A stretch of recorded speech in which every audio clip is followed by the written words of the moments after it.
Assalamualaikum. Welcome to the Elix Pharmaceutical Podcast Mind Matters. This is your host Talal Omar.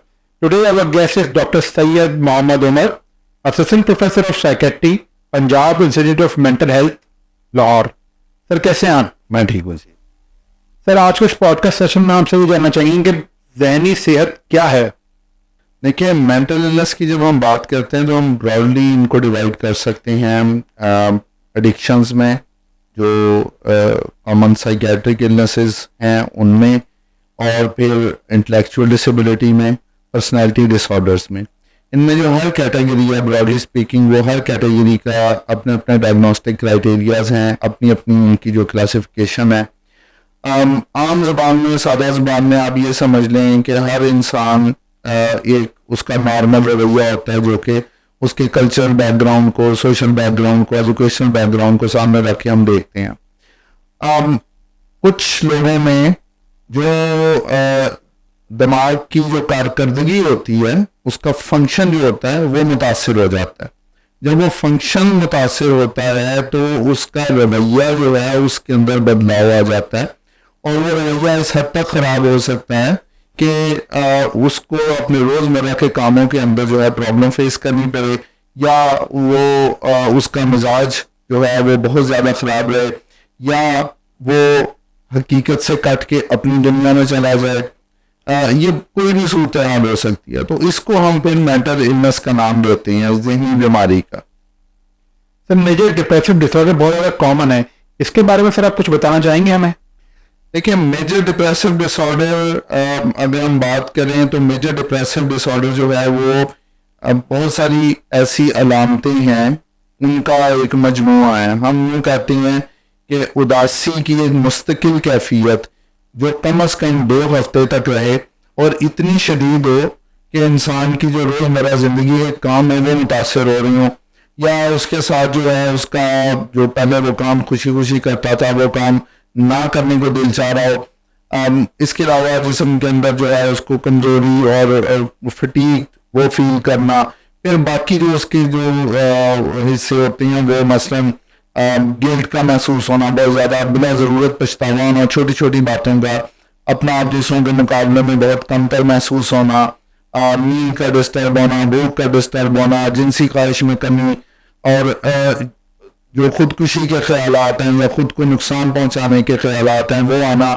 और जो हाल mark हम कहते हैं मायूसी, मायूसी यानी होपलेसनेस और हेल्पलेसनेस, कि अब मेरा कुछ नहीं हो सकता, ये एक बहुत इंपॉर्टेंट इसका जो है फीचर रहता है. इसको मेजर डिप्रेसिव डिसऑर्डर का नाम देते हैं. बेसिकली जितनी भी साइकेट्रिक इलनेसेस है ना, ये नॉर्मल ह्यूमन बिहेवियर है. अगर आप इसको इस तरह से देखें कि उदासी में हम में से हर इंसान मुब्तला होता है. ऐसा तो नहीं है जिसने कभी उदासी का जो है वो रंग नहीं देखा या उदासी को महसूस नहीं किया. तो उदासी की कैफियत इतनी शदीद हो जाए, या वो इतना जो उदासी वाला अरसा है वो इतना लंबा हो जाए कि इंसान अपने रोजमर्रा के जो काम है वो देने से जो है उसको सर अंजाम देने से जो है वो मुश्किल का शिकार हो, या वो बिल्कुल ही बेड रिडन हो जाए, उसको फिर हम डिप्रेशन का नाम दे देते हैं. ये फर्क है. आम तौर पर ये हम आम जबान में इंटरचेंजेबली यूज करते हैं कि जी मुझे डिप्रेशन हो गया है, I am feeling depressed. Actually depression is an illness, जिस तरह आपने कहा मेजर डिप्रेसिव डिसऑर्डर. अब वो एक स्पेसिफिक डायग्नोस्टिक एंटिटी है major depressive disorder. Depression is the umbrella term जिसमें मुख्तलिफ किस्म के डिप्रेशन अगर किसी क्रॉनिक इलनेस की वजह से है, साइकोसिस का पार्ट है, ओसीडी का पार्ट है, सीजनल अफेक्टिव डिसऑर्डर है, सीजन चेंज होने पे जो मूड आपका लो होता है, ये सारी चीज़ें जो हैं वो एक डिप्रेसिव डिसऑर्डर्स में आ जाएंगी. और उसका एक एंटिटी जिसको यूनिपोलर डिप्रेशन या मेजर डिप्रेसिव डिसऑर्डर कहते हैं, वो एक वैसे डायग्नोस्टिक एंटिटी है. सर किसी भी शख्स का अगर मेजर डिप्रेसिव डिसऑर्डर हो तो उसकी क्या वजूहत हो सकती हैं?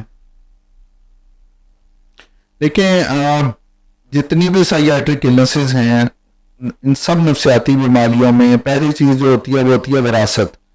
ये तकरीबन तमाम जो अमराज हैं ये मौरूसी होते हैं, यानी ख़ानदान में अगर किसी को मेंटल इलनेस है किसी भी तरह की, तो उसकी बाकी फैमिली वालों को, उसके बच्चों को या बहन भाइयों को जो है वो इलनेस होने का, मेंटल इलनेस होने का, कोई भी मेंटल इलनेस होने का चांस जो है वो ज़्यादा होता है। तो डिप्रेशन की तो हेरिडिबिलिटी भी अच्छी खासी है। फिर विरासती अवामिल के यानी जेनेटिक्स के अलावा जो फिर आगे चीज़ें आती हैं वो होती हैं एडवर्स लाइफ इवेंट्स। कुछ लोगों की ज़िंदगी में जो है वो बदकिस्मती से हादसा जो हैं वो कुछ ज़्यादा होते हैं। फिर कुछ पर्सनैलिटी फैक्टर्स भी होते हैं, यानी आपकी शख्सियत शुरू से है कैसी, क्या कोई प्रॉब्लम आता है तो आप उसके हेड ऑन डील करते हैं या उसको जो है वो एक कोने में बैठ जाते हैं और उसके गुजरने का इंतजार करते हैं।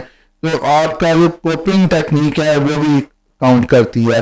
कॉग्निशन कैसी, आप समझते कैसे हैं। आमतौर पे देखा गया है जो लोग बहुत ज्यादा अप्रूवल दूसरों की जो है वो ढूंढते हैं कि अगर जब तक दूसरे 4 लोग मेरी तारीफ नहीं करेंगे तो तब तक मैं ये नहीं समझूंगा कि मैं जो है वो एक अच्छा इंसान हूँ या मैं कामयाब इंसान हूँ। तो ये सोशियोट्रॉपी कहते हैं। जब जिन लोगों के अंदर ये चीज़ ज़्यादा होती है वो भी ज़्यादा प्रोन होते हैं डिप्रेशन की तरफ। तो ये मल्टी फैक्टोरियल जो है इसकी इटियोलॉजी होती है।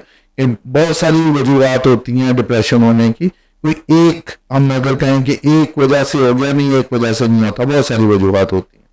सर क्या मेजर डिप्रेसिव डिसऑर्डर ट्रीटेबल है और क्या ये लाइफ लॉन्ग ट्रीटमेंट है इसका?